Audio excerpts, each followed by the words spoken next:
I'm Donald Bell for Cool Tools, and in this video we're going to take a look at this single outlet on-off switch. I got a 3-pack of these for around $11 on Amazon.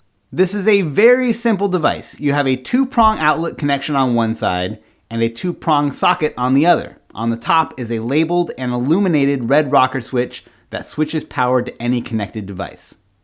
These are generally handy for switching off power to things that don't come with their own power switch. And there's an increasing number of always-on devices that are designed this way, like Amazon Echo or your Wi-Fi router.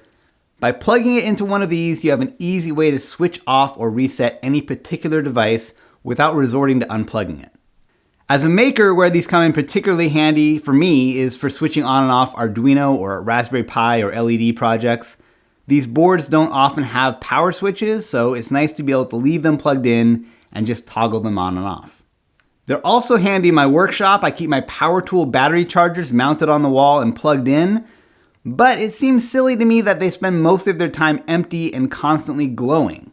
With one of these, I can switch my charger on just when I need it. There are 2 downsides to these that I found. One is that you can't really fit more than one of these on a socket, and on a power strip, these can eat up a lot of space.